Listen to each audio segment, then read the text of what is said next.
ನಮಸ್ಕಾರ. ರಾಜ್ಯ ಕದನ ಕಾರ್ಯಕ್ರಮಕ್ಕೆ ಸ್ವಾಗತ. ಕರ್ನಾಟಕ ರಾಜ್ಯ ವಿಧಾನಸಭೆಯ ಚುನಾವಣೆ ಇನ್ನೇನು ಹತ್ತಿರ ಬಂದಿದೆ. ದಿನಗಣನೆ ಕ್ಷಣಗಣನೆ ಆರಂಭವಾಗಿರುವ ನೆಲೆಯಲ್ಲಿ ಬಿರುಸಿನ ಚಟುವಟಿಕೆಗಳು ವಿವಿಧ ಪಕ್ಷಗಳಲ್ಲಿ ನಡೀತಾ ಇದೆ. ಕರಾವಳಿಯ ಜಿಲ್ಲೆಗಳಿಗೆ ಹೋಲಿಸಿದರೆ ಇಲ್ಲಿನ ವಿಧಾನಸಭಾ ಕ್ಷೇತ್ರಗಳನ್ನು ಗೆಲ್ಲುವ ಹುಮ್ಮಸ್ಸಿನಲ್ಲಿ ಭಾರತೀಯ ಜನತಾ ಪಕ್ಷ ಇದ್ದರೆ, ಉಳಿಸಿಕೊಳ್ಳುವ ನಿಟ್ಟಿನಲ್ಲಿ ಭಾರತೀಯ ರಾಷ್ಟ್ರೀಯ ಕಾಂಗ್ರೆಸ್ ಪಕ್ಷ ಕೆಲಸ ಮಾಡ್ತಾ ಇದೆ. JDS ತನ್ನ ಅಭ್ಯರ್ಥಿಗಳ ಹುಡುಕಾಟವನ್ನು ಮುಗಿಸಿಕೊಂಡು ಒಂದರ್ಥದಲ್ಲಿ ತನ್ನ ಸ್ಪರ್ಧೆಗೆ ಯಾವ ರೀತಿಯಲ್ಲಿ ನಿರ್ಣಾಯಕ ಪಾತ್ರವನ್ನು ವಹಿಸಲಿದೆ ಅನ್ನುವ ಕುತೂಹಲ ಮಿತ್ರ ಪಕ್ಷಗಳ ಜತೆಗೂಡಿದ ಹಿನ್ನೆಲೆಯಲ್ಲಿಯೂ ಕೂಡ ಇಲ್ಲಿ ವಿಶೇಷ ಕುತೂಹಲವನ್ನು ಹುಟ್ಟುಹಾಕಿದೆ. ಹಾಗಿದ್ದರೂ ಮೇಲ್ನೋಟಕ್ಕೆ ಹೇಳುವುದಿದ್ದರೆ ಇಂದಿನ ಈ ಕ್ಷಣದವರೆಗೂ ಕೂಡ ನೇರ ಹಣಾಹಣಿ ಭಾರತೀಯ ಜನತಾ ಪಕ್ಷ ಮತ್ತು ಕಾಂಗ್ರೆಸ್ನ ನಡುವೆ ಅನ್ನುವುದು ಸರ್ವ ವಿದಿತವಾದಂತಹ ವಿಚಾರ. ಬನ್ನಿ, ಇವತ್ತಿನ ದಿನ ಮಂಗಳೂರು ದಕ್ಷಿಣ ವಿಧಾನಸಭಾ ಕ್ಷೇತ್ರದಲ್ಲಿ ಭಾರತೀಯ ಜನತಾ ಪಕ್ಷದ ಅಭ್ಯರ್ಥಿಯಾಗಿ ತನ್ನ ಬಿ ಫಾರಂ ಅನ್ನು ಪಡೆದುಕೊಂಡಿರುವ ನಿರಂತರ ಚಟುವಟಿಕೆಗಳಲ್ಲಿ ತೊಡಗಿರುವಂತಹ ವೇದವ್ಯಾಸ ಕಾಮತ್ ಅವರ ದಿನಚರಿ ಹೇಗಿತ್ತು ಅನ್ನುವುದನ್ನು ನೋಡಿಕೊಂಡು ಇಂದಿನ ಕಾರ್ಯಕ್ರಮವನ್ನು ಆರಂಭಿಸೋಣ.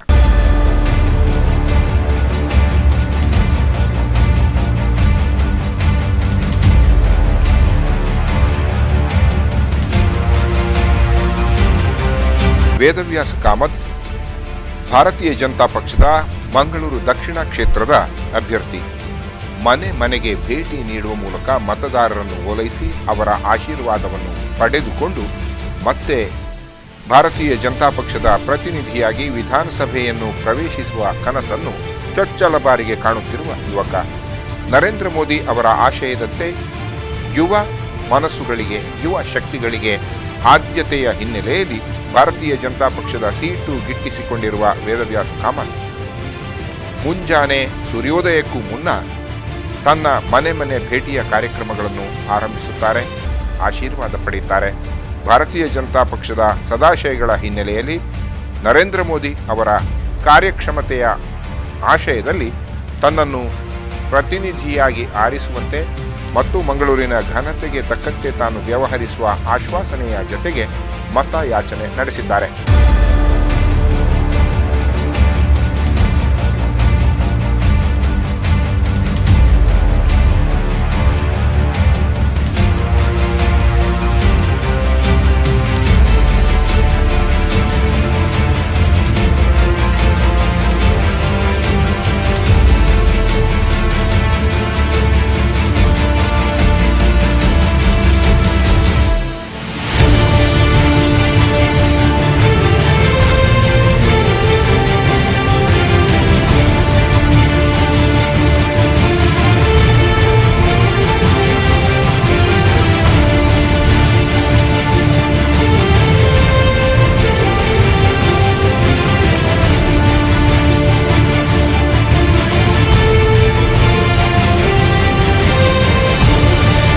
ಮಂಗಳೂರಿನ ಜನತೆ ನನ್ನ ಮೇಲೆ ವಿಶ್ವಾಸವನ್ನು ಇಟ್ಟು ಯಾವ ಒಂದು ಮತವನ್ನು ಅವರು ನನಗೆ ಹಾಕ್ತಾರೆ, ಆ ವಿಶ್ವಾಸಕ್ಕೆ ಯಾವುದೇ ರೀತಿಯ ಕುಂದುಕೊರತೆಗಳು ದ್ರೋಹವನ್ನು ಮಾಡದೆ, ಮಂಗಳೂರಿನ ಹೆಸರಿಗೆ ಕಳಂಕವನ್ನು ಬರೆದ ರೀತಿಯಲ್ಲಿ ಭಾಳಷ್ಟು ಯಶಸ್ವಿಯಾದ ರಾಜಕಾರಣವನ್ನು, ಯಾವುದೇ ದ್ವೇಷಗಳನ್ನು ಮಾಡದೆ ಎಲ್ಲರೊಂದು ಒಂದುಗೂಡಿಗಳು ಐಕ್ಯಮತ್ಯದೊಂದಿಗೆ ಈ ಮಂಗಳೂರನ್ನು ಅಭಿವೃದ್ಧಿಪಡಿಸುವ ದೃಷ್ಟಿಯಲ್ಲಿ ವಿಶೇಷವಾದ ಪ್ರಯತ್ನಗಳನ್ನು ಮಾಡುತ್ತಾ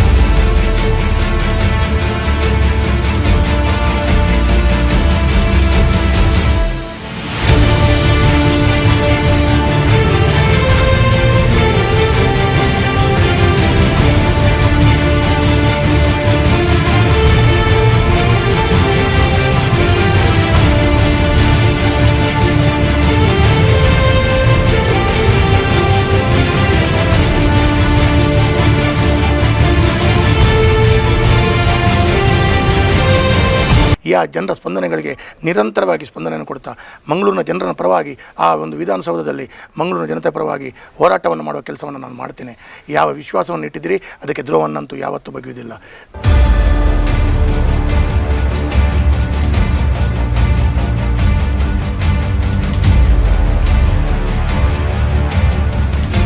ವೇದವ್ಯಾಸ ಕಾಮತ್ ಅವರು ಮನೆ ಮನೆ ಭೇಟಿಯ ಜೊತೆಗೆ ಉದ್ಯಮಿಗಳನ್ನು ಕೂಡ ಸಂಪರ್ಕಿಸುತ್ತಿದ್ದಾರೆ. ಟೊಯೋಟೋ, ಭಾರತ್ ಸಮೂಹ ಉದ್ಯಮಗಳನ್ನು ಕೂಡ ಸಂಪರ್ಕಿಸಿ ಅಲ್ಲಿರುವಂತಹ ಉದ್ಯಮಿಗಳು ಮತ್ತು ಕಾರ್ಮಿಕ ವರ್ಗದವರನ್ನು ಕೂಡ ಒಲಿಸಿಕೊಳ್ಳುವ ಯತ್ನವನ್ನು ಮಾಡುತ್ತಲೇ ಬಂದಿದ್ದಾರೆ. ಇದು ಭಾರತೀಯ ಜನತಾ ಪಕ್ಷದ ತಳಮಟ್ಟದ ಕೆಲಸಕ್ಕೆ ಒಂದು ಉದಾಹರಣೆಯಾಗಿ ವೇದವ್ಯಾಸ್ ಕಾಮತ್ ಅವರ ಪ್ರಾತಿನಿಧಿಕ ವ್ಯಕ್ತಿತ್ವ ಕಾಣಿಸುತ್ತಿದೆ.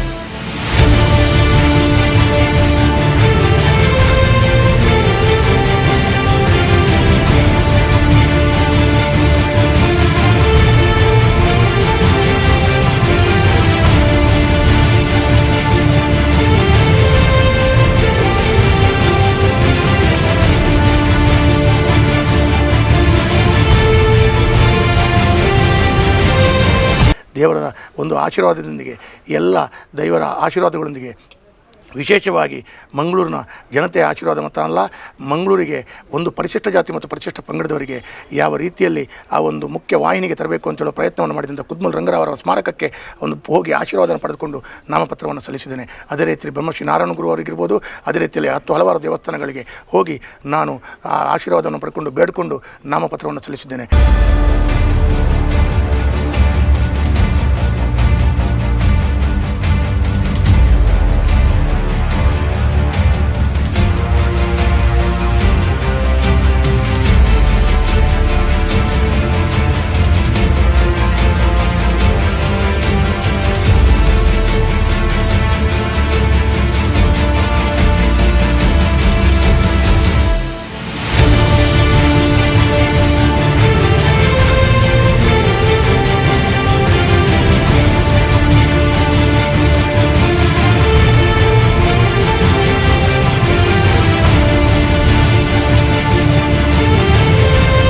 ಎಲ್ಲ ಕಡೆಯಲ್ಲಿ ಶುಭ ಸೂಚನೆಗಳು ಬಂದಿದೆ. ಭಾಳಷ್ಟು ಯಶಸ್ವಿಯಾಗಿ ನಮ್ಮ ಕಾರ್ಯಾಚರಣೆಗಳು, ನಮ್ಮ ಕೆಲಸಗಳು ಆಗ್ತಾಯಿದೆ. ಕಾರ್ಯಕರ್ತರಲ್ಲಿ ಹುಮ್ಮಸ್ಸಿದೆ. ಕಾರ್ಯಕರ್ತರು ಪಕ್ಷದ ಜೀವಾಳಾಗಿ ದಿನನಿತ್ಯದ ಚಟುವಟಿಕೆಗಳಿಗೆ ಪಕ್ಷದ ಕಾರ್ಯಕರ್ತರು ನಿರಂತರವಾಗಿ ಹಗಲು ದುಡಿತಿದ್ದಾರೆ. ಆ ಎಲ್ಲ ಪಕ್ಷದ ಕಾರ್ಯಕರ್ತರುಗಳಿಗೆ ಮತ್ತು ಪಕ್ಷದ ಪದಾಧಿಕಾರಿಗಳು, ಹಿರಿಯರುಗಳು ನಾನು ಚಿರಋಣಿ ಅಂತ ಹೇಳುತ್ತಾ, ಎಲ್ಲರೂ ಕೂಡ ಒಂದೇ ಮಾತಿನಲ್ಲಿ ನಾವೆಲ್ಲರೂ ಇವತ್ತು ಭಾರತೀಯ ಜನತಾ ಪಾರ್ಟಿಯನ್ನು ಒಟ್ಟು ಸೇರಿಸಿ ವಿಜಯಗೊಳಿಸುವಲ್ಲಿ ಸಂಕಲ್ಪವನ್ನು ಮಾಡಿದ್ದೇವೆ. ಒಟ್ಟು ಎಲ್ಲ ಜನರ ಹತ್ರ ನಾನು ಬೇಡಿಕೊಳ್ಳುವಂಥದ್ದು, ನಿಮ್ಮ ಋಣವನ್ನು ನಾನು ಯಾವತ್ತೂ ದ್ರೋಹ ಬಗೆಯುವುದಿಲ್ಲ. ಒಂದು ಅವಕಾಶವನ್ನು ಯುವಕನಾಗಿ ನರೇಂದ್ರ ಮೋದಿಯವರು ನನಗೆ ಕೊಟ್ಟಿದ್ದಾರೆ, ನೀವು ಕೂಡ ಕೊಡ್ತೀರ ಅಂತ ವಿಶ್ವಾಸ ನನ್ನ ಹತ್ರ ಇದೆ. ಆ ವಿಶ್ವಾಸದೊಂದಿಗೆ ಮುನ್ನುಗ್ತಾ ಇದ್ದೇನೆ. ಜೈ ಹಿಂದ್.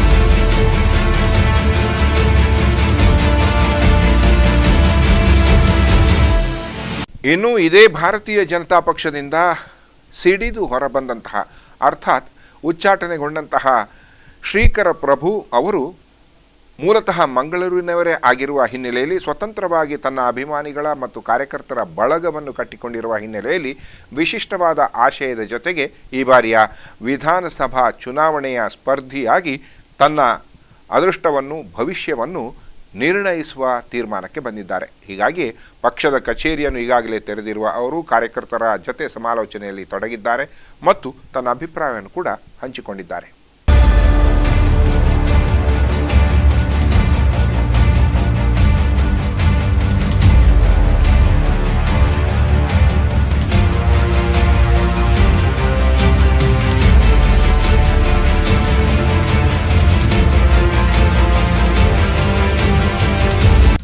ಈ ಬಾರಿಯ ವಿಧಾನಸಭಾ ಚುನಾವಣೆಯಲ್ಲಿ ಮಂಗಳೂರು ದಕ್ಷಿಣ ಕ್ಷೇತ್ರದ ಶಾಸಕ ಸ್ಥಾನಕ್ಕೆ ಅಭ್ಯರ್ಥಿಯಾಗಿ ಪಕ್ಷೇತರರಾಗಿ ಸ್ಪರ್ಧಿಸುತ್ತಿದ್ದಾರೆ ಶ್ರೀಕರ ಪ್ರಭು. ಮಂಗಳೂರಿನಲ್ಲೇ ಹುಟ್ಟಿ ಬೆಳೆದು ಮಂಗಳೂರು ಸರ್ಕಾರಿ ಕಾಲೇಜಿನಲ್ಲಿ BA ಪದವಿ ಹಾಗೂ SDM ಲಾ ಕಾಲೇಜಿನಲ್ಲಿ LLB ಪದವಿ ಪಡೆದಿರುವ ಶ್ರೀಕರ ಪ್ರಭು ಬಾಲ್ಯದಿಂದಲೇ ರಾಷ್ಟ್ರೀಯ ಸ್ವಯಂ ಸೇವಕ ಸಂಘದ ಶಿಸ್ತಿನ ಸಿಪಾಯಿ. ವಿವಿಧ ಜವಾಬ್ದಾರಿಗಳ ನಿರ್ವಹಣೆಯ ಬಳಿಕ ಭಾರತೀಯ ಜನತಾ ಪಾರ್ಟಿಯ ಜಿಲ್ಲೆಯ ರಾಜ್ಯದ ವಿವಿಧ ಜವಾಬ್ದಾರಿಗಳನ್ನು ನಿರ್ವಹಿಸಿದ ಅನುಭವಿ. ಇದೀಗ ಭಾರತೀಯ ಜನತಾ ಪಕ್ಷ ಮತ್ತು ಕಾಂಗ್ರೆಸ್ ಹಾಗೂ ವಿವಿಧ ಪಕ್ಷಗಳ ಮಧ್ಯೆ ಪಕ್ಷೇತರನಾಗಿ ಸ್ಪರ್ಧಿಸುತ್ತಿದ್ದಾರೆ ಶ್ರೀಕರ ಪ್ರಭು. ಈ ರೀತಿ ಸ್ವತಂತ್ರವಾಗಿ ಚುನಾವಣೆಯಲ್ಲಿ ಸ್ಪರ್ಧಿಸಿರುವಂತಹ ಶ್ರೀಕರ ಪ್ರಭು ಅವರನ್ನು ಮಾತನಾಡಿಸಿದಾಗ ಅವರ ಅಭಿಪ್ರಾಯಗಳನ್ನು ಸ್ಪಂದನ ವಾಹಿನಿಯ ಜೊತೆಗೆ ಈ ರೀತಿಯಾಗಿ ಹಂಚಿಕೊಂಡರು. ಅವರು ಹಂಚಿಕೊಂಡಂತಹ ಅಭಿಪ್ರಾಯದ ತುಣುಕುಗಳು ಇಲ್ಲಿವೆ. ಚುನಾವಣೆಯ ಸ್ಪರ್ಧೆಯ ಉದ್ದೇಶ, ಚುನಾವಣೆಗೆ ನಿಂತಿರುವಂಥದ್ದು ಜನಸೇವೆಯನ್ನು ಮುಂದುವರಿಸಬೇಕು ಅಂತ. ನಾನು ಕಳೆದ 33 ವರ್ಷಗಳಿಂದ ಸಾಮಾಜಿಕವಾಗಿ, ರಾಜಕೀಯವಾಗಿ, ಧಾರ್ಮಿಕ ಕ್ಷೇತ್ರಗಳಲ್ಲಿ ಸಮಾಜ ಸೇವೆಯನ್ನು ಪ್ರತ್ಯೇಕವಾಗಿ ತನು ಮನ ಧನದಿಂದ ಮಾಡಿಕೊಂಡು ಬರ್ತಾ ಇದ್ದೇನೆ. ಈ ಒಂದು ತಿರುವು, ಈ ಚುನಾವಣೆಯಲ್ಲಿ ನಾನು ನಿಲ್ಲಬೇಕು ಅನ್ನುವಂಥ ಒಂದು ತಿರುವು ಬಂದಿರೋದು ಯಾಕೆ ಅಂತ ಕೇಳಿದರೆ, ನಾನು ಬಾಲ್ಯದಿಂದ ರಾಷ್ಟ್ರೀಯ ಸ್ವಯಂ ಸೇವಕ ಸಂಘದ ಸ್ವಯಂ ಸೇವಕನಾಗಿ, ಸಂಘದಲ್ಲಿ ನಾನು ಒಂದು ಶಿಕ್ಷಣ ಅಂತ ಇದೆ, ತೃತೀಯ ವರ್ಷದ ಶಿಕ್ಷಣವನ್ನು ಮುಗಿಸಿ ಅದಾದ ಮೇಲೆ ಅಖಿಲ ಭಾರತೀಯ ವಿದ್ಯಾರ್ಥಿ ಪರಿಷತ್ತಿನ ವಿವಿಧ ಜವಾಬ್ದಾರಿಯನ್ನು ತೆಗೆದುಕೊಂಡು ನಗರ ಕಾರ್ಯದರ್ಶಿಯಾಗಿ, ರಾಜ್ಯ ಕಾರ್ಯಕಾರಿಣಿ ಸದಸ್ಯನಾಗಿ ಹಾಗೂ ವಿದ್ಯಾರ್ಥಿ ಪರಿಷತ್ತಿನ ಅನೇಕ ಸಮಾವೇಶಗಳಲ್ಲಿ ನಾನು ಭಾಗವಹಿಸಿ ವಿದ್ಯಾರ್ಥಿಗಳ ನಡುವೆ, ಅಧ್ಯಾಪಕರ ನಡುವೆ ಅನೇಕ ವಿಚಾರದಲ್ಲಿ ವಿದ್ಯಾರ್ಥಿಗಳ ಸಮಸ್ಯೆಗೆ ಹೋರಾಟಗಳನ್ನು ಮಾಡಿ ಮಂಗಳೂರಿನಲ್ಲಿ ಅನೇಕ ವರ್ಷ ಕೆಲಸ ಮಾಡಿಕೊಂಡು ಬಂದಿದ್ದೇನೆ. ಈ ನಡುವಿನಲ್ಲಿ ನನಗೊಂದು ಅವಕಾಶ ಸಿಕ್ಕಿತ್ತು, ಮಂಗಳೂರು ವಿಶ್ವವಿದ್ಯಾನಿಲಯದ ಸೆನೆಟ್ ಚುನಾವಣೆಗೆ ನಿಲ್ಲುವಂಥದ್ದು. ಆ ರೀತಿ ಸೆನೆಟ್ ಚುನಾವಣೆಗೂ ನಿಂತು ಒಳ್ಳೆಯ ಅತ್ಯಧಿಕ ಮತವನ್ನು ಪಡೆದು ಪದವೀಧರ ಕ್ಷೇತ್ರದಿಂದ ಆಯ್ಕೆಯಾಗಿ ಅದಾಗಿ ಅಲ್ಲಿಂದ ಸಿಂಡಿಕೇಟ್ ಸದಸ್ಯನಾಗಿ ಕೂಡ ನಾನು ಅಲ್ಲಿ ಮಂಗಳೂರು ವಿಶ್ವವಿದ್ಯಾನಿಲಯ ಒಟ್ಟು 6 ವರ್ಷಗಳ ಕಾಲ ನಾನು ಸೇವೆಯನ್ನು ಸಲ್ಲಿಸಿದ್ದೇನೆ. ಅದು ಒಂದು ರೀತಿ ಯಾವುದೇ ಸಂಭಾವನೆ ಅಂತ ಎಲ್ಲ ಇರುವುದಿಲ್ಲ. ಅದಕ್ಕೆ ಅದು ನಾವು ನಮ್ಮ ಪೂರ್ಣ ಸಮಯ ಅನ್ನೋದಕ್ಕೆ ಎಷ್ಟು ನಮ್ಮ ಬೇರೆ ಕೆಲಸದ ನಡುವಿನಲ್ಲಿ ಅದಕ್ಕೂ ಸಮಯ ಕೊಟ್ಟು ವಿಶ್ವವಿದ್ಯಾನಿಲಯದ ಅನೇಕ ಆಡಳಿತ ಮಂಡಳಿಯಲ್ಲಿ ಇರುವಂಥದ್ದು. ಅದೇ 6 ವರ್ಷಗಳ ನಡುವಿನಲ್ಲಿ ಒಮ್ಮೆ ಏನಾಯಿತು ಅಂತ ಕೇಳಿದರೆ, ಗವರ್ನರ್ ಅವರ ಕಡೆಯಿಂದ ನನ್ನನ್ನು ಅಕಾಡೆಮಿಕ್ ಕೌನ್ಸಿಲಿಗೆ ಕೂಡ ನನ್ನನ್ನು ನಾಮಿನೇಟ್ ಮಾಡಿದರು. ಅಂದರೆ ನಾನಲ್ಲಿ ಮಾಡ್ತಿರುವಂಥ ಕೆಲಸಕ್ಕೆ ಅದೊಂದು ಒಂದು ಅಡಿಷನಲ್ ನನಗೆ ಒಂದು ಗೌರವ ಕೂಡ ಸಿಕ್ಕಿತು. ಹಾಗೆ ಆಗಿನ ವ್ಯವಸ್ಥೆಯಲ್ಲಿ 3 ಆಡಳಿತ ಮಂಡಳಿಯ 3 ವ್ಯವಸ್ಥೆಯಲ್ಲಿ ಕೂಡ ನಾನು ಕೆಲಸ ಮಾಡಿ ನನಗೆ ಅನುಭವ ಇದೆ. ಅದಾದ ಮೇಲೆ ನನಗೆ ಗೊತ್ತಿದೆ, ಸಾಮಾಜಿಕವಾಗಿ ನಾನು ಕೆಲಸ ಮಾಡ್ತಿರೋವನಿಗೆ ನನಗೆ ರಾಜಕೀಯದಲ್ಲೂ ಕೂಡ ಒಂದು ಅವಕಾಶಗಳು ಬಂದಿತ್ತು. ಮೊದಲು ಮಂಗಳೂರು ನಗರ ದಕ್ಷಿಣದ ಅಧ್ಯಕ್ಷನಾಗಿದ್ದೆ. ಅದಾದ ಮೇಲೆ ನಾನು ಅದಕ್ಕಿಂತ ಮೊದಲು ನಾನು ಜಿಲ್ಲಾ ಪ್ರಧಾನ ಕಾರ್ಯದರ್ಶಿಯಾಗಿದೆ ದಕ್ಷಿಣ ಕನ್ನಡ ಜಿಲ್ಲೆಯದು. ಅದಾದಮೇಲೆ ನಾನು ದಕ್ಷಿಣ ಕರ್ನಾಟಕದ ರಾಜ್ಯ ಕಾರ್ಯಕಾರಿಣಿ ಸದಸ್ಯನಾಗಿ ಕೂಡ ನಾನು ಜವಾಬ್ದಾರಿಯನ್ನು ನಿರ್ವಹಿಸಿಕೊಂಡು ಬಂದಿದ್ದೆ. ಹೀಗೆ ಕಾಲೇಜು ವಿದ್ಯಾರ್ಥಿ ಸಂದರ್ಭದಲ್ಲಿ ಕೂಡ ಆಗಿನ ಭಾರತೀಯ ಜನತಾ ಪಾರ್ಟಿಯ ಅಭ್ಯರ್ಥಿಯಾದಂಥ ಯೋಗೀಶ್ ಭಟ್ರ ಚುನಾವಣೆಗೆ ನಾವು ವಿದ್ಯಾರ್ಥಿಗಳು ಯುವ ವಾಹಿನಿ ಅಂತ ಒಂದು ವೆಹಿಕಲನ್ನು ತಯಾರು ಮಾಡಿ ಬೀದಿಗಳಲ್ಲಿ ಭಾಷಣ ಮಾಡುವಂಥದ್ದು, ಅಲ್ಲಲ್ಲಿ ಬಸ್ಸುಗಳಲ್ಲಿ ಹೋಗಿ ಬಸ್ಸಿನಲ್ಲಿ ಭಾಷಣ ಮಾಡುವಂಥದ್ದು, ನಮ್ಮ ಅಭ್ಯರ್ಥಿಯನ್ನು ಗೆಲ್ಲಿಸಬೇಕು ಅಂತ ಹೇಳಿ ಅಲ್ಲಿ ನನ್ನ ಯುವಕರನ್ನು ಗುಂಪು ಕಟ್ಟಿ ಅಲ್ಲಿ ಪ್ರಚಾರ ಮಾಡುವಂಥದ್ದು. ಈ ರೀತಿ ತುಂಬ ವರ್ಷ ಅದನ್ನೇ ಕೆಲಸ ಮಾಡಿಕೊಂಡು ಬಂದೆ. ಇನ್ನೊಬ್ಬರಿಗಾಗಿ ನಾವು ಕೆಲಸ ಮಾಡಿಕೊಂಡು ಬಂದು ಕೊನೆಗೇನಾಯಿತು, ರಾಜಕೀಯವಾಗಿ ನಿಮ್ಗೆ ಗೊತ್ತಿದೆ, ನಾವು ಧನಂಜಯ ಕುಮಾರರ ಚುನಾವಣೆಯನ್ನು ಕೂಡ ನಾವು ಕೆಲಸ ಮಾಡಿದ್ದೇವೆ. ಯೋಗೀಶ್ ಭಟ್ರ 4, 5, 6 ಚುನಾವಣೆಯಲ್ಲೂ ಕೆಲಸ ಮಾಡಿದ್ದೇವೆ. MP ಚುನಾವಣೆಯಲ್ಲಿ ಡಿ ವಿ ಸದಾನಂದ ಗೌಡರ ಚುನಾವಣೆ ಇರ್ಬೋದು, ಧನಂಜಯ ಕುಮಾರ್ ಚುನಾವಣೆ ನಿಂತಾಗಲಿರ್ಬೋದು MP ಚುನಾವಣೆಗೆ, ಅದೇ ರೀತಿ ಆಮೇಲೆ ಈಗಿನ ಸಂಸದರು ಕೂಡ ಚುನಾವಣೆಯಲ್ಲಿ ಕೂಡ 2 ಚುನಾವಣೆಯಲ್ಲಿ ಕೂಡ ನಾವು ಕೆಲಸ ಮಾಡಿದ್ದೇವೆ.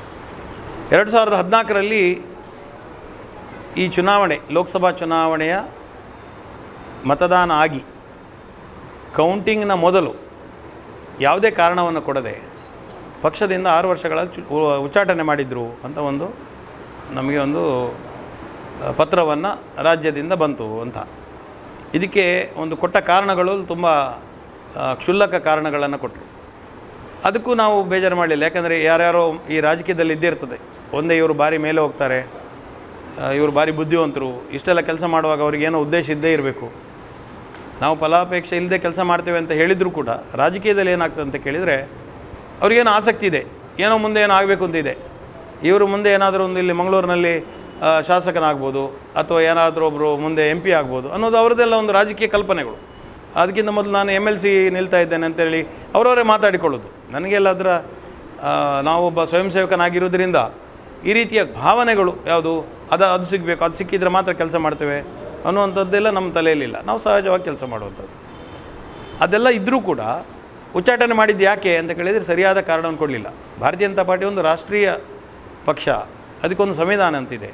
ಅದು ಈ ಒಂದು ಇಲೆಕ್ಷನ್ ಕಮಿಷನ್ನಿಗೆ ನೋಂದಣಿ ಮಾಡಿಕೊಂಡು ಅದಕ್ಕೆ ಒಂದು ಬೈಲಾ ಇರ್ತದೆ, ಅದಕ್ಕೊಂದು ಲಾ ಇರ್ತದೆ, ಅದಕ್ಕೆ ಒಂದು ಕಾನೂನು ಕಟ್ಟಳೆಗಳಿರ್ತದೆ. ಅದನ್ನೆಲ್ಲ ಮೀರಿ ಆ ರೀತಿ ಮಾಡಿದ್ದು ನೋಡುವಾಗ ಒಂದು ಯಾವುದೋ ಇದರಲ್ಲಿ ಒಂದು ಷಡ್ಯಂತ್ರ ಇದೆ ಅಂತಾಯಿತು. ಆದರೂ ಇದು ನಮ್ಮ ಮನೆಯ ಸಮಸ್ಯೆ. ನಮಗೆ ಅದರಿಂದ ಏನು ಭಾರಿ ನನ್ನ ಕೆಲಸಕ್ಕೇನು ತೊಂದರೆ ಆಗೋದಿಲ್ಲ. ನನ್ನ ಸದಸ್ಯತ್ವ ಇಲ್ಲದೇ ಇರೋದು ನನ್ನ ಕೆಲಸಕ್ಕೇನು ತೊಂದರೆ ಆಗಲಿಲ್ಲ. ನಾನು ಅದರಿಂದ ಏನು ಬೊಬ್ಬೆ ಹೊಡೆಯಲಿಲ್ಲ, ಜನ ಸಂಘಟನೆ ಮಾಡಿ ಇದು ಧಿಕ್ಕಾರ ಅನ್ನೋಕ್ಕೆ ಹೋಗಲಿಲ್ಲ, ಅಥವಾ ಬೇರೆ ಒಂದು ಸಂಘಟನೆ ಮಾಡ್ತೇನೆ ಅಂತ ಹೋಗಲಿಲ್ಲ, ಬೇರೆ ರಾಜಕೀಯ ಪಕ್ಷಕ್ಕೆ ಹೋಗಲಿಲ್ಲ. ನನ್ನ ಉದ್ದೇಶ ಇದು ನಮ್ಮದೇ, ನಮ್ಮೊಳಗೆ ಏನೋ ಚರ್ಚೆಗಳಿರ್ತದೆ, ಆಗ್ತದೆ ಹೋಗ್ತದೆ, ನಾವೆಲ್ಲ ಒಟ್ಟಾಗಿ ಕೆಲಸ ಮಾಡಲೇಬೇಕು ಮುಂದಕ್ಕೆ ಅನ್ನುವಂಥದ್ದು. ಆದರೆ ಈಗ ಏನಾಯಿತು, ಮತ್ತೆ ಕರ್ನಾಟಕ ರಾಜ್ಯದ ವಿಧಾನಸಭಾ ಚುನಾವಣೆ ಬರುವಾಗ ಸಾಮಾನ್ಯವಾಗಿ ಎಲ್ಲರ ಅಪೇಕ್ಷೆ ಇದ್ದೇ ಇರ್ತದೆ, ನಾವೆಲ್ಲ ಒಟ್ಟಾಗಿ ಚುನಾವಣೆಗೆ ಬರಬೇಕು, ಎಲ್ಲ ಕೆಲಸ ಮಾಡಬೇಕು. ಈಗಲೂ ಕೂಡ ಏನು ಪಕ್ಷಕ್ಕೆ ನಾನು ಸೇರಿ ಆಗಬೇಕು ಮತ್ತೊಂದು ಇಲ್ಲದಿದ್ದರೂ ಕೂಡ ನಾವು ಖಂಡಿತವಾಗಿ ಒಂದು ಚುನಾವಣೆ ಆಗುವಾಗ ನಾವೆಲ್ಲ ಒಟ್ಟಾಗ್ತೇವೆ. ನಮಗೆ ಇದ್ದ ಯಾರ್ಯಾರೋ ಬೇರೆ ಬೇರೆ ಪಕ್ಷದವರು, ನಮಗೆ ದೂಷಿಸಿದವರು, ನಮ್ಮ ಪಕ್ಷಕ್ಕೆ ಹಾನಿ ಮಾಡಿದವರು, ನಮ್ಮ ಪಕ್ಷವನ್ನು ಧಿಕ್ಕರಿಸಿ ಬೇರೆ ಪಕ್ಷಕ್ಕೆ ಹೋಗಿ ಮತ್ತೆ ಬಂದವರು, ಇವತ್ತು ಇಡೀ ರಾಜ್ಯದಲ್ಲಿ ನೀವು ನೋಡಿದರೆ ಕಳಂಕಿತ ಕೆಲವು ವ್ಯಕ್ತಿಗಳು ಕೂಡ ಇವತ್ತು ಪಕ್ಷದಲ್ಲಿ ಮತ್ತೆ ಬಂದು ಸೀಟ್ ತೆಗೆದುಕೊಂಡು ಎಲ್ಲ ಮಾಡೋದು ನೋಡಿದರೆ ನನ್ನ ತಪ್ಪೇನು ಅನ್ನುವಂಥದ್ದು ನಮ್ಮ ಮುಂದೆ ಪ್ರಶ್ನೆ ಬಂದಾಗ, ನಮ್ಮದು ಒಂದು ಸಂಘದ ಮನೆ, ನಮ್ಮ ಹಿನ್ನೆಲೆ ನಾವು ಒಂದು ಸಂಘಟನೆಯ ಹಿನ್ನೆಲೆ ಇರುವಂಥ ಮನೆ.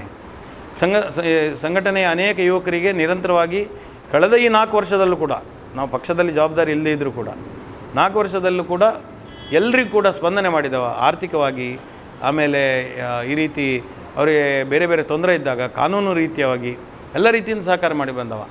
ಮತ್ತು ಯಾರು ಹೋರಾಟ ಮಾಡಿ ಜೈಲಿಗೆ ಹೋಗ್ತಾರೆ ಅಲ್ಲಿ ಅವರಿಗೆ ನಾವು ಸಹಕಾರ ಮಾಡುವಂಥದ್ದು ಒಳ್ಳೆಯ ವಿಚಾರಕ್ಕೆ. ಅಂಥದ್ರಿಂದ ಎಲ್ಲ ಮಾಡಿದ್ರು ಕೂಡ ಇವರು ಯಾಕೆ ಹೀಗೆ ಮಾಡ್ತಾ ಇದ್ದಾರೆ ಅಂತ ಒಂದು ಪ್ರಶ್ನೆ ಮೂಡಿದಾಗ ಎಲ್ಲರ ಮನಸ್ಸಿನಲ್ಲಿ ಬಂತು. ಎಲ್ಲರೂ ಅಂತ ಯಾರು ಅಂತ ಕೇಳಿದರೆ, ನನಗೆ ನನ್ನದೇ ಆದ ಒಂದು ಹಿತೈಷಿಗಳ ಒಂದು ಗುಂಪಿರ್ತದೆ, ನನ್ನದೊಂದು ಕುಟುಂಬದ ಎಲ್ಲ ಸದಸ್ಯರುಗಳಿದ್ದೇವೆ, ನನ್ನ ಮಿತ್ರರುಗಳಿದ್ದಾರೆ, ಈ ಪಕ್ಷ ಮತ್ತು ಸಂಘಟನೆಗೆ ಇಲ್ಲದೇ ಇರುವಂಥ ಹೊರಗಿನ ಜನಗಳಿದ್ದಾರೆ, ಜನಸಾಮಾನ್ಯ ಜನ, ಅವರ ಕೆಲಸಗಳನ್ನು ನಾನು ಮಾಡ್ಕೊಂಡು ಬರ್ತಾ ಇದ್ದೇನೆ. ನನಗೆ ಯಾರು ಗುರ್ತಾ ಇರಬೇಕು ಅಂತಿಲ್ಲ ನಾನು ಕೆಲಸ ಮಾಡಬೇಕು ಕಡೆ. ಆದರೆ ನಾನು ಯಾರದ್ದು ಕೆಲಸಗಳನ್ನು ಮಾಡಲಿಕ್ಕೂ ನಾನು ಅವನ ಸಮಸ್ಯೆಯನ್ನು ಮಾತ್ರ ನೋಡೋದು. ಆ ವ್ಯಕ್ತಿ ಯಾರು, ಅವನ ಜಾತಿ ಎಂಥದ್ದು, ಅವನ ಯಾವುದು ದೇವರನ್ನು ಪೂಜೆ ಮಾಡ್ತಾನೆ, ನನಗೆ ಅವಶ್ಯಕತೆ ಇಲ್ಲ. ಆ ರೀತಿ ಯೋಚನೆ ಮಾಡಿದವನಿಗೆ ನನಗೆ ಅನಿಸಿದ್ದು ನನ್ನ ಕೆಲಸಗಳನ್ನು ಮುಂದುವರಿಬೇಕು. ಈ ಚುನಾವಣೆ ನಂತರ ಶ್ರೀಕರ್ ಪ್ರಭುವನ್ನು ಮಂಗಳೂರಿನಲ್ಲಿ ಯಾರು ಮಾರ್ರೆ ಅವರು ಅಂತ ಕೇಳುವಂಥ ಪರಿಸ್ಥಿತಿ ಸರ್ಕಾರಿ ಕಚೇರಿಗೆ ಹೋದಾಗ, ಜನರ ಸಮಸ್ಯೆ ಇಟ್ಕೊಂಡು ಪೊಲೀಸ್ ಸ್ಟೇಷನಿಗೆ ಹೋದಾಗ, ಇನ್ನು ಯಾವುದೋ ಒಂದು ಕಡೆ ನಾನು ಸಹಾಯ ಮಾಡಬೇಕಂತ ಹೋದಾಗ ಶ್ರೀಕರ್ ಪ್ರಭು ಯಾರು ಮಾರ್ರೆ ಅಂದರೆ ಈ ಚುನಾವಣೆಯಲ್ಲಿ ನಾನು ಸೈಲೆಂಟಾಗಿ ಕೂತರೆ ಮುಂದಿನ ದಿವಸದಲ್ಲಿ ಏನಾಗ್ತದೆ ಅಂತ ಹೇಳಿದರೆ, ಇವರು ಏನು ಬೇರೆ ಒಬ್ಬರು ಯಾರೋ ಇದ್ದಾಗೆ ಅನ್ನುವಂಥ, ಅಥವಾ ಪತ್ರಕರ್ತರೇ ಕೇಳ್ಬೋದು, ನೀವು ಈಗ ಎಂಥದ್ದು ಮಾರ್ರೆ ನಿಮ್ದು ಎಂಥದ್ದು, ನನ್ನ ಬಗ್ಗೆ ವಾಯ್ಸ್ ಒಂದು ವ್ಯಾಲ್ಯೂ, ನನ್ನ ವ್ಯಕ್ತಿತ್ವಕ್ಕೆ ಒಂದು ವ್ಯಾಲ್ಯೂ ಅದು ಸ್ವಲ್ಪ ಮರೆಮಾಚುವಂಥ ಸಾಧ್ಯತೆ ಇದೆ ಅನ್ನೋ ದೃಷ್ಟಿಯಿಂದ ಈ ಬಾರಿ ನಾನು ನಿರ್ಣಯ ಮಾಡಿರುವಂಥದ್ದು, ಎಲ್ಲರ ಅಭಿಪ್ರಾಯವನ್ನು ತೆಗೆದುಕೊಂಡು ಎಲ್ಲರೂ ಒಂದು ಅದಕ್ಕೆ ಒಂದು ನನಗೆ ಆಶೀರ್ವಾದ ಮಾಡಿ, ಹಿರಿಯರು, ಕಿರಿಯರು, ಮಿತ್ರರು, ತಾಯಂದಿರು, ಯುವಕರು, ಆಮೇಲೆ ಬೇರೆ ಬೇರೆ ಜಾತಿ ಪಂಗಡದವರು, ಬೇರೆ ಬೇರೆ ರಾಜಕೀಯ ಪಕ್ಷಕ್ಕೆ ಸೇರಿದವರು, ಈ ವಿಶೇಷವಾಗಿ ಪತ್ರಿಕಾ ಮಾಧ್ಯಮದವರು, ನಿಮ್ಮ ಸೈಲೆನ್ಸ್ ಜಾಸ್ತಿ ಆಯಿತು, ನೀವು ಯಾಕೆ ಸುಮ್ಮನೆ ಕೂತಿದ್ದೀರಿ ಅನ್ನುವಂಥ ಮಾತುಗಳು ಕೇಳಿ ಬರುವಾಗ ಸಹಜವಾಗಿ ಮನುಷ್ಯನಲ್ಲಿ ಹೌದು, ನಾನು ಒಂದು ಸರಿಯಾದ ದಿಕ್ಕಿನಲ್ಲಿ ಕೆಲಸ ಮಾಡಬೇಕು, ನಾನೊಂದು ಜನಸೇವೆಯನ್ನು ಮುಂದುವರಿಸಬೇಕು. ಈ ಜನಸೇವೆ ಮುಂದುವರಿಸಬೇಕಲ್ಲಿ ಆದರೆ ನಾನು ಜನರ ಬಳಿ ಹೋಗಬೇಕು. ನೋಡಿ, ನಾನು ಜನಸೇವೆ ಮಾಡ್ತೇನೆ, ನಿಮ್ಮ ಸೇವೆ ಮಾಡಿಕೊಂಡು ಬಂದಿದ್ದೇನೆ, 33 ವರ್ಷಗಳ ಕಾಲ ಕೆಲಸ ಮಾಡಿದ್ದೇನೆ, ಇನ್ನು ಮುಂದೆ ಇದನ್ನು ಮುಂದುವರಿಸ್ತೇನೆ. ನಾನು ಮುಂದುವರಿಸುವಾಗ ಅನೇಕ ಮಂದಿ ಪ್ರಶ್ನೆ ಮಾಡ್ತಾರೆ, ನೀವು ಜನಸೇವೆ ಮಾಡಲಿಕ್ಕೆ ನಿಮಗೆ ರಾಜಕೀಯ ಬೇಕಾ ಅಂತ. ಇದೇ ಪ್ರಶ್ನೆಯನ್ನು ಬೇರೆ ರಾಜಕೀಯದ ಪ್ರಶ್ನೆ ಅವ್ರಿಗೆ ಕೇಳ್ಬೋದು ನಾವು, ನಿಮಗೆ ಯಾಕೆ ರಾಜಕೀಯ ಬೇಕು ಅಂತ. ರಾಜಕೀಯ ಅನ್ನುವಂಥ ಸಂವಿಧಾನಿಕ ಒಂದು ವ್ಯವಸ್ಥೆ. ಆ ಮೂಲಕ ಮಾಡುವಾಗ ಈಗ ಉದಾಹರಣೆಗೆ ಇವತ್ತು ಜನ ನನ್ನ ಬಳಿಗೆ ಯಾಕೆ ಬರ್ತಾರೆ ಅಂತ ಕೇಳಿದರೆ, ಒಂದು ವೇಳೆ ಶಾಸಕರೋ ಅಥವಾ ಒಂದು ಲೋಕಸಭಾ ಸದಸ್ಯರೋ ಅಥವಾ ರಾಜಕೀಯ ಪಕ್ಷದ ಮುಖಂಡರೋ ಸರಿಯಾಗಿ ಜನರ ಸಮಸ್ಯೆಗಳನ್ನು ಆಲಿಸಿ ಅವರಿಗೆ ಪರಿಹಾರ ಕೊಡ್ತಾರೆ ಅಂತ ಹೇಳಿ ಇರ್ತಿದ್ರೆ ಎಲ್ಲರದ್ದು ಕೂಡ ನನ್ನ ಬಳಿ ಜನ ಬರಬೇಕಾದ ಅವಶ್ಯಕತೆ ಇರ್ತಿರಲಿಲ್ಲ. ಅದೆಲ್ಲ ಇದ್ದೂ ಕೂಡ ನಮ್ಮ ಬಳಿ ಬರ್ತಾರೆ ಅಂತ ಹೇಳಿದರೆ ಎಲ್ಲೋ ಒಂದು ಕಡೆ ಅವರ ಒಂದು ಕೆಲಸದ ರೀತಿ ಆ ಜನರಿಗೆ ಯಾರು ನನ್ನ ಬಳಿಗೆ ಬರ್ತಾರೆ ಅವರಿಗೆ ಇಷ್ಟ ಆಗದೇ ಇರ್ಬೋದು, ಅಥವಾ ಅವರು ಎಲ್ಲರ ಜನರಿಗೆ ರೀಚ್ ಆಗದೇ ಇರುವಂಥ ನಾಯಕತ್ವ ಮಂಗಳೂರಿನಲ್ಲಿ ಇರ್ಬೋದು. ಅದರಿಂದಾಗಿ ನಾನು ಒಂದು ಕೆಲಸ ಮಾಡುವುದಕ್ಕೆ ಒಂದು ವೇಗ ಸಿಗಬೇಕು, ನಾನು ಕೆಲಸ ಮಾಡುವುದಕ್ಕೆ ಒಂದು ಶಕ್ತಿ ಬರಬೇಕು, ಆ ಜನಶಕ್ತಿಯನ್ನು ಪಡಿಬೇಕು ಅಂತ ಹೇಳೋದೇ ನಾನು ಇವತ್ತು ಚುನಾವಣೆ ನಿಲ್ಲಬೇಕಾದಂಥ ಒಂದು ಉದ್ದೇಶ. ಇದು ಸದ್ಯದ ಭಾರತೀಯ ಜನತಾ ಪಕ್ಷದ, ಕಾಂಗ್ರೆಸ್ಸಿನ ಮತ್ತು ದಕ್ಷಿಣ ವಿಧಾನಸಭಾ ಕ್ಷೇತ್ರ ಮಂಗಳೂರು ಈ ಒಂದು ಪುಟ್ಟ ಚಿತ್ರಣವನ್ನು ನೀಡುವ, ಇನ್ನಷ್ಟು ದಿನಗಳು ಕಾಯಬೇಕಿದೆ ಮತದಾನಕ್ಕಾಗಿ, ಆದರೂ ಕೂಡ ಒಂದು ಒಡಕನ್ನು, ಒಂದು ನಿರ್ಣಾಯಕವಾದಂತಹ ಪಾತ್ರವನ್ನು, ಅಥವಾ ಶ್ರೀಕರ ಪ್ರಭು ಅವರೇ ಹೇಳುವ ಹಾಗೆ ತಾನೇ ಗೆಲ್ಲುವತ್ತ ಹೆಜ್ಜೆ ಹಾಕುವಂತಹ ದಿನಗಣನೆ ಮಾಡುವಂತಹ ಸಂದರ್ಭ ಇದೀಗ ಇದೆ. ಇನ್ನಷ್ಟು ವಿವರಗಳನ್ನು, ಕಾಂಗ್ರೆಸ್ನ ನಿಲುವು ಮತ್ತು ಕೆಲಸ ಕಾರ್ಯಗಳ ವಿವರಗಳನ್ನು ಮುಂದಿನ ಭಾಗದಲ್ಲಿ ನೋಡೋಣ. ಇದೀಗ ರಾಜ್ಯ ಕದನ ಕಾರ್ಯಕ್ರಮದಲ್ಲಿ ಪುಟ್ಟದೊಂದು ವಿರಾಮ.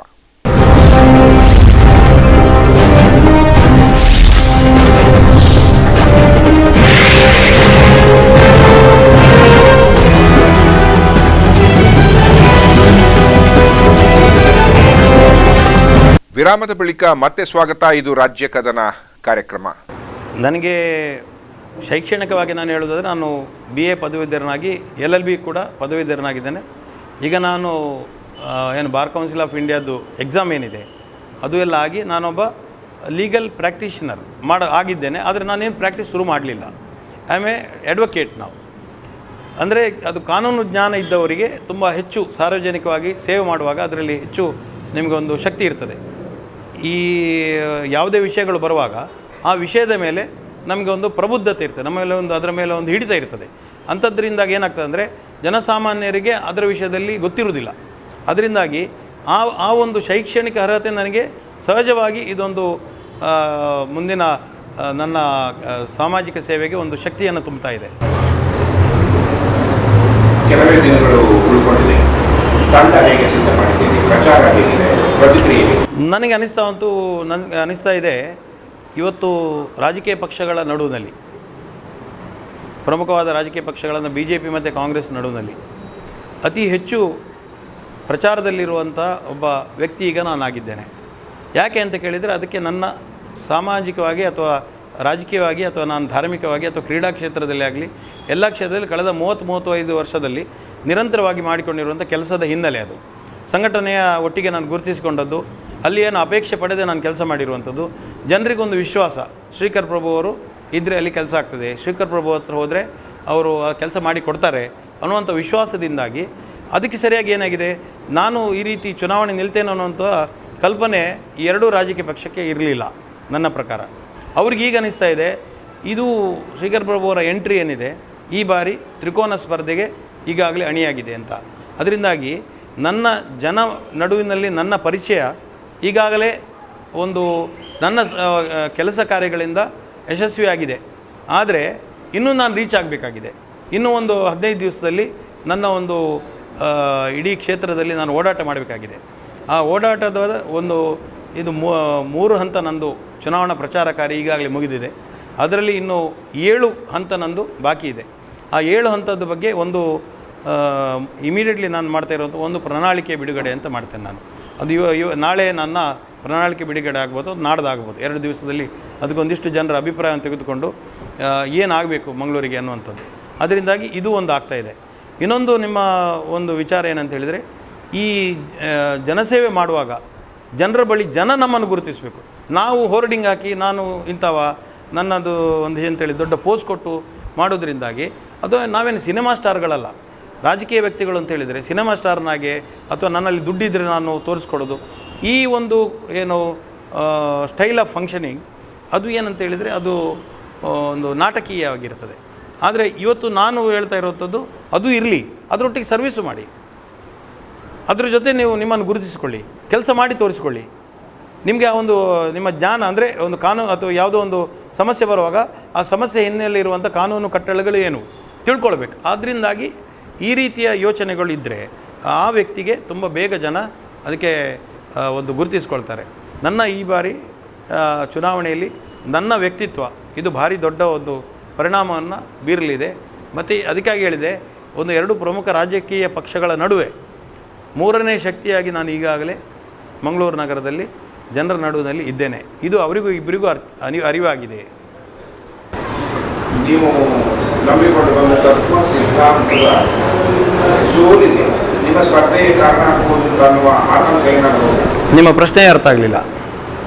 ನೀವು ಯಾವ ತತ್ವ ಸಿದ್ಧಾಂತಗಳನ್ನು ನಂಬಿಕೊಂಡು ನಿಮ್ಮ ರಾಜಕೀಯ ಜೀವನದ ಬುನಾದಿಯನ್ನು ಕಟ್ಟಿಕೊಂಡರು, ನೀವು ಮೂರನೇ ಶಕ್ತಿಯಾಗಿ ಹೋರಾಟ ಮಾಡುವುದರಿಂದ ಪರಿಣಾಮದಲ್ಲಿ ಆ ತತ್ವ ಸಿದ್ಧಾಂತಕ್ಕೆ ನೋಡಿ, ನಾನು ತತ್ವ ಸಿದ್ಧಾಂತ ಏನು ಅಂತ ಕೇಳಿದರೆ, ನಾನು ನಡೆದು ಬಂದ ದಾರಿ, ನಾನು ಒಂದು 33 ವರ್ಷಗಳಲ್ಲಿ ನಾನು ಸಾಮಾಜಿಕ ಕೆಲಸಗಳನ್ನು ಮಾಡುವಾಗ ನಾನು ಯಾವ ವಿಚಾರದ ಅಡಿಯಲ್ಲಿ, ಯಾವ ಸಿದ್ಧಾಂತದ ಅಡಿಯಲ್ಲಿ ಕೆಲಸ ಮಾಡಿದ್ದೇನೋ ಆ ಸಿದ್ಧಾಂತವನ್ನು ನನಗೆ ಬಿಡಲಿಕ್ಕೆ ಸಾಧ್ಯ ಇಲ್ಲ. ನನಗೀಗ ನಾನು 49 ವರ್ಷ. ನನ್ನ ಒಂದು ವ್ಯಕ್ತಿತ್ವವನ್ನು ಈ ಒಂದು ಸಿದ್ಧಾಂತದ ಜೊತೆಗೆ ನಾನು ಬೆಳೆಸಿಕೊಂಡು ಬಂದಿದ್ದೇನೆ. ಇವತ್ತು ಪಕ್ಷದ ಚಿಹ್ನೆ ನನ್ನ ಜೊತೆ ಇಲ್ಲದೆ ಇರ್ಬೋದು, ಸಿದ್ಧಾಂತ ನನ್ನ ಜೊತೆ ಇದೆ. ಪಕ್ಷದ ಚಿಹ್ನೆ ಅದು ಒಂದು ಐಡೆಂಟಿಟಿ. ಆ ಐಡೆಂಟಿಟಿಗೆ ನಿಮಗೆ ಪಕ್ಷದ ಸಿದ್ಧಾಂತ ಕೂಡ ಇರಬೇಕು. ಆಗ ಮಾತ್ರ ನಿಮ್ಮ ವ್ಯಕ್ತಿತ್ವಕ್ಕೆ ಬೆಲೆ ಬರುವಂಥದ್ದು. ಈಗ ಅನೇಕ ಮಂದಿ, ಈಗ ಕಾಂಗ್ರೆಸ್ನಿಂದ ಒಬ್ಬ ಬರ್ತಾನೆ, ಅವನಲ್ಲಿ ಏನೋ ಒಂದು ಗೆಲುವಿನ ಒಂದು, ಅವನಿಗೆ ಯಾವುದೋ ಜಾತಿ ಬಲವೋ ಅಥವಾ ಯಾವುದೋ ಒಂದು ದುಡ್ಡಿನ ಬಲವೋ ಇದ್ದಂತ ಬಂದರೆ ಅವನಲ್ಲಿ ಸಿದ್ಧಾಂತ ಹೇಗೆ ತರೋದು ನೀವು? ಅವ್ರಿಗೆ ಚಿಹ್ನೆ ಮಾತ್ರ ಇರುವಂಥದ್ದು, ಸರಿಯಾ? ಒಬ್ಬ ಬೇರೆ ಪಕ್ಷದಿಂದ ನಮ್ಮ ಪಕ್ಷ ಯಾವುದಾದ್ರೂ ಒಂದು ರಾಜಕೀಯ ಪಕ್ಷಕ್ಕೆ ಬಂದರೆ, ಒಂದು ಪಕ್ಷ ಇನ್ನೊಂದು ಪಕ್ಷ ಬಂದರೆ ಅವನಲ್ಲಿ ಆ ಪಕ್ಷದ ಸಿದ್ಧಾಂತ ಬಂದುಬಿಡ್ತಾ? ಸಿದ್ಧಾಂತ ಬರಬೇಕಾದ್ರೆ ಅದ್ರ ಜೊತೆ ನಾವು ಕೆಲಸ ಮಾಡಬೇಕು. ನಾನು ಗೆಲ್ಲುವಂಥದ್ದು ಸಿದ್ಧಾಂತದ ಮೇಲಿನ ಗೆಲುವು ಆಗಬೇಕು. ನನ್ನ ಕೆಲಸದ, ಇಷ್ಟು ವರ್ಷದ ಕೆಲಸದ ಮೇಲಿನ ಗೆಲುವು ಆಗಬೇಕು. ಅದಾದ ಮೇಲೆ ಯಾವುದೇ ಒಂದು ಕಮಿಟ್ಮೆಂಟ್, ನಾನು ನೇರವಾಗಿ ಹೇಳೋದಂತ ಹೇಳಿದರೆ, ನಾನು ಗೆದ್ದ ಮೇಲೆ BJPಯ ಒಬ್ಬ ಈಗ ನಾಳೆ ಸರ್ಕಾರ ಮಾಡಿದರೆ ಖಂಡಿತವಾಗಿ ನಾನು ಅದಕ್ಕೆ ಬೆಂಬಲವಾಗಿ ನಿಲ್ತೇನೆ.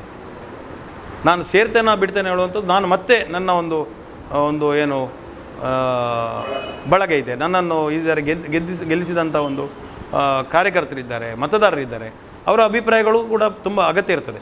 ಆದರೆ ನಾನು ಈಗಾಗಲೇ ಹೇಳಿರೋದ್ರಿಂದ, BJP ತತ್ವ ಸಿದ್ಧಾಂತದ ಅಡಿಯಲ್ಲೇ ನಾನು ಚುನಾವಣೆ ಎದುರಿಸ್ತೇನೆ ಅಂತ ಹೇಳಿದ್ರಿಂದ ಆ ಒಂದು ವಿಚಾರದಲ್ಲಿ ಮತ್ತೆ ಈ ಒಂದು ಸಂಶಯಗಳಾಗಲಿ ಮತ್ತೊಂದು ನನ್ನಲ್ಲಿ ಇಲ್ಲ, ನನ್ನ ಕಾರ್ಯಕರ್ತರಲ್ಲೂ ಇಲ್ಲ.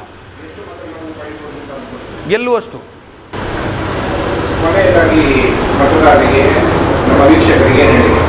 ನೋಡಿ, ಈ ಬಾರಿಯ ಚುನಾವಣೆಯಲ್ಲಿ ನನ್ನ ಒಂದು ಭಾವಚಿತ್ರ EVM ಮಿಷನ್ನಲ್ಲಿ ಪ್ರಕಟಗೊಳ್ತಾ ಇದೆ.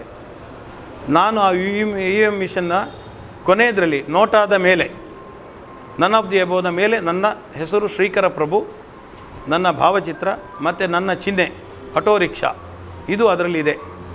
ಅದಕ್ಕಾಗಿ ಈ ಒಂದು ಭಾವಚಿತ್ರ ಇರೋದರಿಂದ, ಅಲ್ಲಿ ಚಿಹ್ನೆಯ ಪಕ್ಕನೆ ಗೊಂದಲಗಳು ಬಂದರೆ ನನ್ನ ಹೆಸರು ಇರೋದರಿಂದ ಜನರಿಗೆ ಗುರುತಿಸಿಕೊಳ್ಳೋದಕ್ಕೆ ಸಮಸ್ಯೆ ಇಲ್ಲ. ಯಾರಿಗಾದರೂ ಈ ರೀತಿ ಒಂದು ನನ್ನ ಕೆಲಸದ ಮೇಲೆ, ನನ್ನ ಒಂದು ವಿಚಾರದ ಮೇಲೆ ತಿಳ್ಕೊಳ್ಬೇಕಾದ್ರೆ ನಾನು ಸದಾ ನನ್ನ ಫೋನ್ ನಂಬರ್ಗಳನ್ನೆಲ್ಲ ನಾನು ಕೊಟ್ಟಿದ್ದೇನೆ.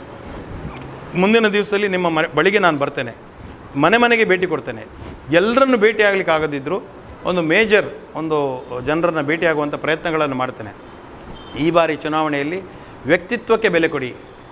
ರಾಜಕೀಯ ಪಕ್ಷಗಳು ಇವತ್ತು ಯಾವಾಗ ಈ ದೇಶದಲ್ಲಿ ನರೇಂದ್ರ ಮೋದಿಯನ್ನು ಆಯ್ಕೆ ಮಾಡಿದರು ಜನ, ಆವಾಗ ರಾಜಕೀಯ ಪಕ್ಷದ ಹಿಂದೆ ಹೋಗುವಂಥ ಪದ್ಧತಿ ಅದು ಕೊನೆಗೊಂಡು ಒಂದು ವ್ಯಕ್ತಿತ್ವಕ್ಕೆ ಬೆಲೆ ಕೊಡುವಂಥ ಒಂದು ವಿಶೇಷವಾದಂಥ ರಾಜಕೀಯ ಬದಲಾವಣೆ ಈ ದೇಶದಲ್ಲಿ ಆಗಿದೆ. ಅದೇ ಒಂದು ಕಲ್ಪನೆ ಇಟ್ಟುಕೊಂಡು ಮಂಗಳೂರಿನಲ್ಲಿ ಶ್ರೀಕರ್ ಪ್ರಭು ನಾನು ಚುನಾವಣೆ ನಿಂತಿದ್ದೇನೆ. ನನ್ನ ವ್ಯಕ್ತಿತ್ವಕ್ಕೆ ನೀವು ಬೆಲೆ ಕೊಟ್ಟು ನನಗೆ ಮತವನ್ನು ಹಾಕಿ ಆಶೀರ್ವಾದ ಮಾಡಿ, ನಾನು ನಿಮ್ಮ ಸೇವಕನಾಗಿ, ನಾವು ಸ್ವಯಂ ಸೇವಕನಾಗಿ ನಿಮ್ಮ ಕೆಲಸವನ್ನು ಮಾಡ್ತೇನೆ. ಮುಂದಿನ 5 ವರ್ಷಗಳ ಕಾಲ ಇವರು ಯಾರೂ ಕೂಡ ಇಷ್ಟು ವರ್ಷಗಳಲ್ಲಿ ಮಾಡದಂಥ, ಅಥವಾ ನೀವು ನೋಡಲಿಕ್ಕೆ ಸಾಧ್ಯ ಇಲ್ಲ ಇಷ್ಟು ಒಳ್ಳೆ ಕೆಲಸ ಮಾಡ್ಬೋದು ಅಂತೇಳಿ ನಾನು ಮಾಡಿಕೊಂಡು ಬರ್ತೇನೆ ಅನ್ನುವಂಥ ಆಶ್ವಾಸನೆಯನ್ನು ಮಾತ್ರ ಅಲ್ಲ, ಭರವಸೆಯನ್ನು ನೀಡ್ತಾ ನನಗೆ ನೀವು ಆಶೀರ್ವಾದಿಸಬೇಕು ಅಂತ ಕೇಳಿ 2,30,000 ಮತದಾರರು ಇರುವಂಥ ಮಂಗಳೂರು ದಕ್ಷಿಣ ಕ್ಷೇತ್ರದಲ್ಲಿ ನಾನು ಕೈ ಮುಗಿದು ಕೇಳಿಕೊಳ್ತೇನೆ. ಇವತ್ತು ಮಂಗಳೂರು ನಗರ ದಕ್ಷಿಣದಲ್ಲಿ ಭಾಳ ಒಂದು ಪ್ರತಿಷ್ಠಿತ ಕಣವಾಗಿ ಮಾರ್ಪಟ್ಟಿದೆ. ಯಾಕಂತೇಳಿದರೆ ನಮ್ಮ ಶ್ರೀಕರ್ ಪ್ರಭು ಅವರು ಚುನಾವಣೆಗೆ ನಿಂತಿದ್ದಾರೆ ಪಕ್ಷೇತರ ಅಭ್ಯರ್ಥಿಯಾಗಿ.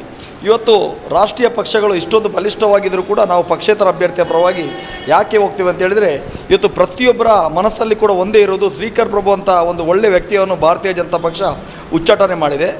ಇವತ್ತು ಈ ರಾಜಕೀಯದ ಒಂದು ಚದುರಂಗದ ಆಟದಲ್ಲಿ ಅವರು ಬಲಿಯಾಗಿದ್ದರು. ಆದರೆ ಆ ಬಲಿಯನ್ನು ನಾವು ಅಷ್ಟು ಸುಲಭದಲ್ಲಿ ಬಿಟ್ಟು ಕೊಡಲಿಕ್ಕೆ ಸಾಧ್ಯವಿಲ್ಲ. ಯಾಕಂತೇಳಿದರೆ ಇವತ್ತು ಶ್ರೀಕರ್ ಪ್ರಭು ಅವರು ಮಾಡಿದಂಥ ಕೆಲಸ ಆಗಿರ್ಬೋದು, ಅದೇ ರೀತಿ ಹಿಂದೂ ಕಾರ್ಯಕರ್ತರಿಗಾಗಿರ್ಬೋದು, ತುಂಬ ಬಡವರಿಗೆ ಎಲ್ಲರಿಗೂ ಭಾಳ ಒಂದು ಉಪಕಾರವನ್ನು ಮಾಡಿದ್ದಾರೆ. ಈ ಕಷ್ಟದ ಪರಿಸ್ಥಿತಿಯಲ್ಲಿ ಅವರು ಇವತ್ತು ಪಕ್ಷೇತರ ಅಭ್ಯರ್ಥಿಯಾಗಿ ನಿಂತಿದ್ದರೂ ಅವರ ಬೆಂಗಾಲವಾಗಿ ನಾವು ಇರ್ತೇವೆ. ಅವರನ್ನು ಪ್ರಚಂಡ ಬಹುಮತದಿಂದ ನಾವು ಗೆಲ್ಲಿಸ್ತೇವೆ.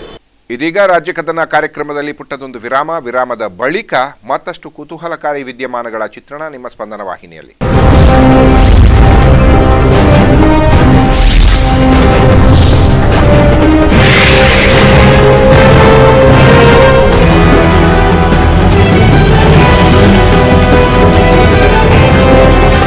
ವಿರಾಮದ ಬಳಿಕ ಮತ್ತೆ ಸ್ವಾಗತ. ಇದು ರಾಜ್ಯ ಕದನ ಕಾರ್ಯಕ್ರಮ.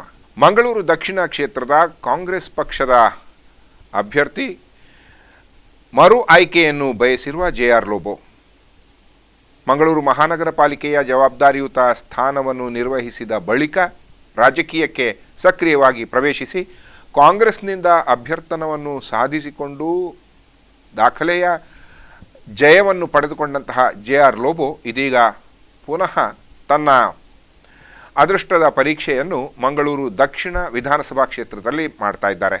ಆದರೆ ಕಳೆದ ಬಾರಿ ಅವರು ಚುನಾವಣೆಗೆ ಸ್ಪರ್ಧಿಸಿದ್ದಾಗ ಬಂದಂತಹ ಅಪಸ್ವರ ಮತ್ತೆ ಮರುಕಳಿಸಿದ ಹಿನ್ನೆಲೆಯಲ್ಲಿ ತುಸು ಆಕ್ರೋಶಭರಿತರಾಗಿ ತೀವ್ರವಾದಂತಹ ಖಡಾಖಡಿಯ ನಿಲುವಿನ ಜೊತೆಗೆ ಸುದ್ದಿಗೋಷ್ಠಿಯಲ್ಲಿ ಅವರು ತನ್ನ ನಿಲುವನ್ನು ಪ್ರಕಟಿಸಿದರು ಮತ್ತು ತನ್ನ ಮೇಲೆ ಮಾಡುತ್ತಿರುವ ವೃಥಾ ಆರೋಪಕ್ಕೆ ತಾನು ಕ್ರಿಮಿನಲ್ ದಾವೆಯನ್ನು ಹೂಡುತ್ತಿರುವುದಾಗಿ ಮಾಧ್ಯಮದ ಮೂಲಕ ಎಚ್ಚರಿಕೆಯನ್ನು ಕೂಡ ನೀಡಿದರು.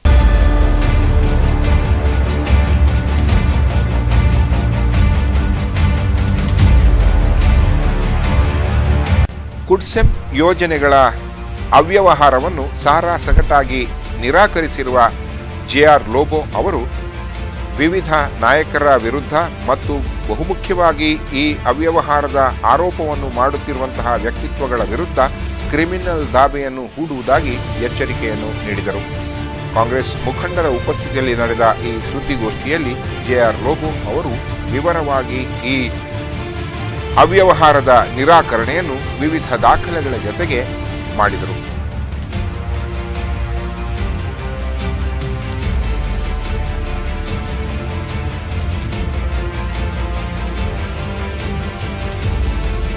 ತನ್ನ ಅವಧಿಯಲ್ಲಿ ಆಗಿಲ್ಲದಂತಹ ಈ ಅವ್ಯವಹಾರಕ್ಕೆ ಭಾರತೀಯ ಜನತಾ ಪಕ್ಷದ ಮಂಗಳೂರು ಮಹಾನಗರ ಪಾಲಿಕೆಯ ಆಡಳಿತ ಮತ್ತು ಆವಾಗ ರಾಜ್ಯದಲ್ಲಿದ್ದಂತಹ ಭಾರತೀಯ ಜನತಾ ಪಕ್ಷದ ಸರ್ಕಾರವೇ ಪರೋಕ್ಷವಾಗಿ ಕಾರಣ ಅನ್ನುವುದನ್ನು JR ಲೋಬೋ ಅವರು ಪುನರುಚ್ಚಾರ ಮಾಡ್ತಾ ಅವ್ಯವಹಾರ ನಡೆದಿದೆಯೋ ಇಲ್ಲವೋ ಅನ್ನುವ ವರದಿಗಾರರ ಪ್ರಶ್ನೆಗೆ ಅದು ತನಗೇನು ತಿಳಿದಿಲ್ಲ, ಗೊತ್ತಿಲ್ಲ ಅನ್ನುವ ಹಾಗೆ ಅಡ್ಡಗೋಡೆಯ ಮೇಲೆ ದೀಪವಿಟ್ಟ ಉತ್ತರವನ್ನು ನೀಡುವ ಮೂಲಕ ಜಾಣ್ಮೆಯನ್ನು ಪ್ರದರ್ಶಿಸಿದರು. ಏನಿದ್ದರೂ ತನ್ನ ಮೇಲೆ ವೃಥಾ ಆರೋಪ, ಯಾವುದೇ ದಾಖಲೆಗಳಿಲ್ಲದೆ ಆರೋಪವನ್ನು ಮಾಡುವವರ ವಿರುದ್ಧ ಖಂಡಿತವಾಗಿಯೂ ಕ್ರಿಮಿನಲ್ ದಾವೆ ಹೂಡಿಯೇ ಸಿದ್ಧ ಎಂಬುದನ್ನು ಪುನರುಚ್ಚರಿಸಿದರು. ಸಂಬಂಧಪಟ್ಟಿರುವುದು ಅಲ್ಲಿಯೇ ನಾನು ಸ್ಪಷ್ಟೀಕರಣ ಕೊಟ್ಟಿದ್ದೆ. ಅದರ ನಂತರ ಬಿಜೆಪಿಯವರು ಅವರು ಸ್ವಲ್ಪ ಬಾಯಿ ಮುಚ್ಚಿದ್ರು. ಆದರೆ ಈ ಸಾರಿ ಯಾವುದೇ ರೀತಿಯ ಬೇಸಿಸ್ ಇಲ್ಲದೆ ನನ್ನ ಮೇಲೆ ಆಪಾದನೆಯನ್ನು ಮಾಡಿದ್ದಾರೆ. ಆ ಕಾರಣದಿಂದ ಇದರ ಮೇಲೆ ನಾನು ಸ್ಪಷ್ಟೀಕರಣವನ್ನು ತಮ್ಮ ಮಾಧ್ಯಮದ ಮುಖಾಂತರ ಕೊಡಲು ಬಯಸ್ತೇನೆ. 1999ರಿಂದ 2003ರವರೆಗೆ ಮಂಗಳೂರು ಮಹಾನಗರ ಪಾಲಿಕೆ ಆಯುಕ್ತರಾಗಿ ನಾನು ಕೆಲಸ ನಿರ್ವಹಿಸಿದ್ದೆ. 2003 ಜೂನ್ನಲ್ಲಿ ನಾನು ಮಹಾನಗರ ಪಾಲಿಕೆಯ ಕಾರ್ಯಕ್ಷೇತ್ರದಿಂದ ನನ್ನನ್ನು ಬಿಡುಗಡೆಗೊಳಿಸಲಾಗಿತ್ತು. ನಾನು ಆಯುಕ್ತನಾಗಿರುವಂತಹ ಸಮಯದಲ್ಲಿಯೇ ಅದರ ಮೊದಲು ಸುಮಾರು 2000 ಇಸ್ವಿಯಿಂದ ಕುಡ್ಸೆಂ ಯೋಜನೆ ಆರಂಭವಾಯಿತು. ನನ್ನ ಮೊದಲು 2 IAS ಅಧಿಕಾರಿಗಳು ಈ ಯೋಜನೆಯ ನಿರ್ದೇಶಕರಾಗಿದ್ದರು. ನಾನು ಈ ಯೋಜನೆಯ ನಿರ್ದೇಶಕನಾಗಿ ಅಧಿಕಾರವನ್ನು ಸ್ವೀಕರಿಸಿದೆ. ನಾನು ಅಧಿಕಾರವನ್ನು ಸ್ವೀಕರಿಸುವ ಮೊದಲು ಅಂದರೆ ಜನವರಿ 2003ಕ್ಕೆ ಕರ್ನಾಟಕ ಸರ್ಕಾರ ಒಂದು ಅಧಿಕೃತ ಆದೇಶವನ್ನು, ಸರ್ಕಾರಿ ಆದೇಶವನ್ನು ಮಾಡಿ ಅದರ ಪ್ರತಿಯನ್ನು ನಾನು ತಮಗೆ ಒದಗಿಸಿದ್ದೇನೆ.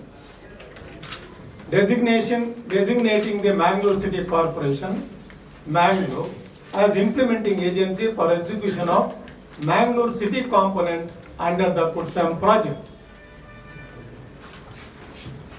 ಈ ಆದೇಶದ ಪ್ರಕಾರ ಇಡೀ ಯೋಜನೆಯ ಅನುಷ್ಠಾನಾಧಿಕಾರಿ ಮಂಗಳೂರು ಮಹಾನಗರ ಪಾಲಿಕೆ. ಆ ಸಮಯದಲ್ಲಿ ಸುಮಾರು 350 ಕೋಟಿ ರೂಪಾಯಿಯನ್ನು ಮಂಗಳೂರು ಮಹಾನಗರ ಪಾಲಿಕೆಗೆ ಮೀಸಲಿಟ್ಟಿತ್ತು.